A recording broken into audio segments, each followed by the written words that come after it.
Brought to you by White and White Real Estate. Thank God for the whites.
Now, if there's one thing I learned from the bush tucker man, it's always walk towards the camera, squat down before you start talking.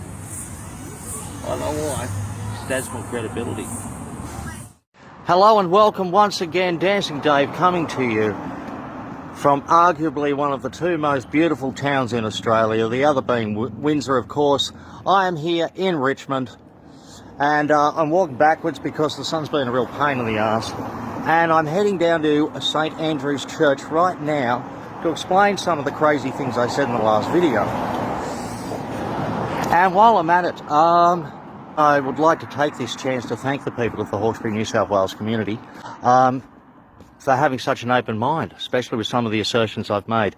And even the people who've questioned a few of the things I've said have done it in such a polite manner, in particular Glennis. So shout out to Glennis, how you going? In fact, only one person has reacted like he got hit with freezing cold water.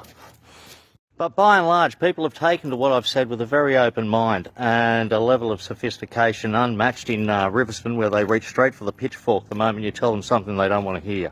The hardest part about covering Richmond is maintaining concentration on where you're going to, because you get distracted by I get distracted by just about everything. And I'm often out of charge by the time I get to where I'm going. So, see you at the church.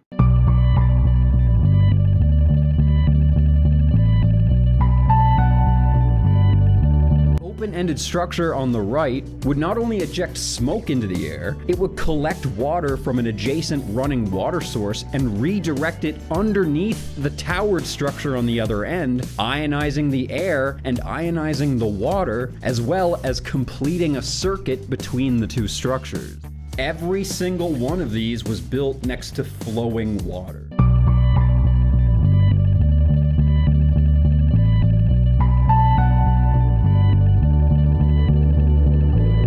Now, I'll take you down to the stormwater drain in a moment, but despite this makeshift gutter in front of, there is actually, believe it or not, a brick arch stormwater drain about 6 feet down.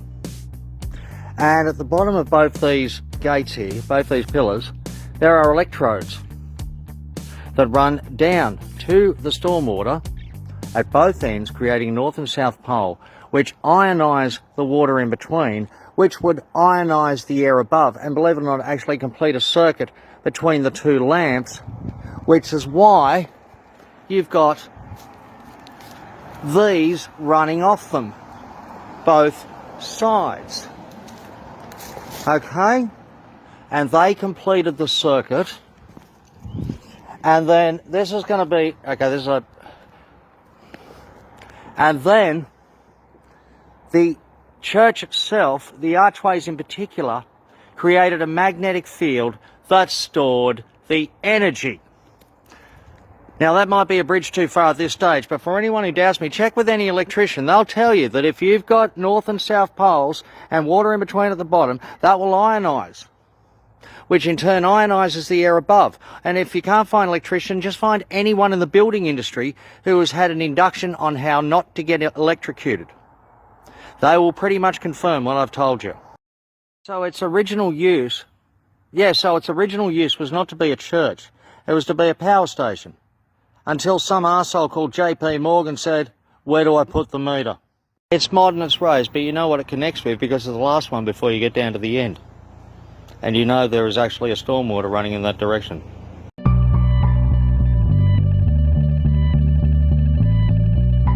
Now, for the record, no civilization in history has ever put in guttering and then left a dirt road in between and hoped the dirt would not build up. There are pavers under there or stone or whatever it is.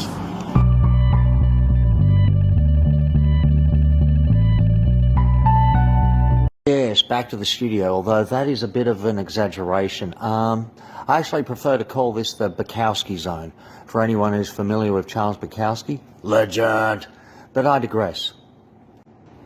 Right, and back to Market Street. Okay, I guess the first thing to point out here is you can actually see the stone guttering is already there once they've dug it out. However, the most poignant detail one can take from this picture is that in 1879, Market Street was already at this level. Therefore, you can safely assume that all of the streets were at this level, as was the cricket ground.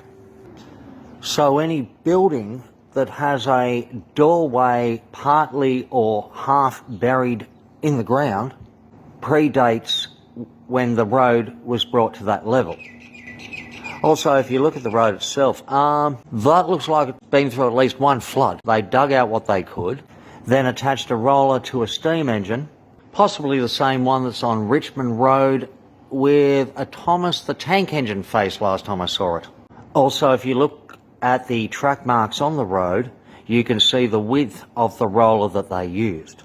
Another point I'd like to make, if the gutters were that buried, like they had to be dug out, I mean, how long was that there for before they started to dig it out and level it? And I've also got a gut feeling if I look up the mayor from 1883, J.E. Onus, that will be a rabbit hole I will regret going down. Yes, I believe there has been a reset in history, and for the premillennial challenged, i.e. Who's Gandhi? that means reboot. And here we are outside the Richmond RSL sub-branch and standing in front of what is quite possibly the single lowest parapet wall in history.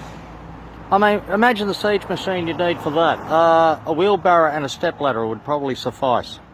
And here we are outside the Richmond School of Arts, established 1861. Now, I pointed this out in the last video. This time I'm just going to go around and show you one more time.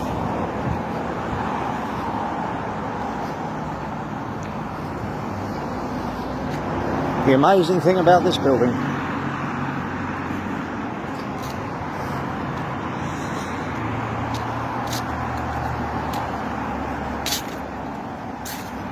And there it is right there. That used to be a doorway. That used to be that used to be a doorway. And as we've seen, the average doorway in Richmond is 9 feet high. And here we are right back at the scene of the crime. Now once again, I've said it before, the average doorway in Richmond is 9 feet high. Whereas I hit my head on that if I try to walk through it. Same story here. That's an awfully low door for Richmond, etc. The Dutch and Danish don't lug stuff upstairs. They put a second door up there and hoist it.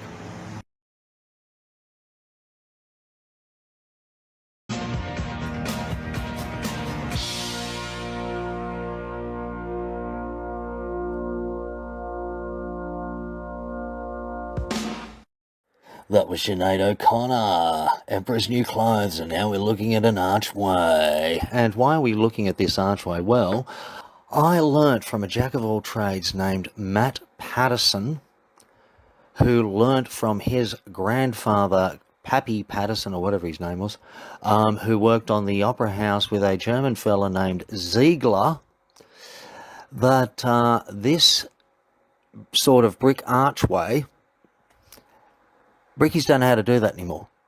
The art of making an archway like that, if you look, there's no binder stone in the middle. The art of making an archway like that has been lost. Today's brickies don't know how to do it.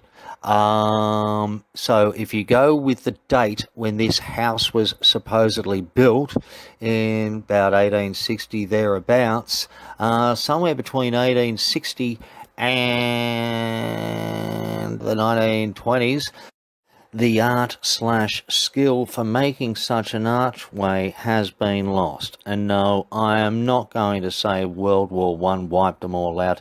Surely there would have been some master bricklayers who were too old to enlist, who still could have passed on the skill. Alright, so there's a bit of an anomaly. Somehow they lost the knowledge and the skill of making an archway like that. Right, my last video received a comment that said the words Anglo-Dutch revival must be meaningless to me. Well, the person's right. Those words are fiction to me. And I just think it's a bit strange at the very least. And I don't see any Anglo. I just see Dutch, Danish and Flemish. And I find it just a little bit strange. The oldest houses in Australia and the oldest towns, yes, the oldest towns, look Dutch and Danish in a country that used to be called New Holland. I'll leave you to draw your own conclusions.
Try, gotta get up and try.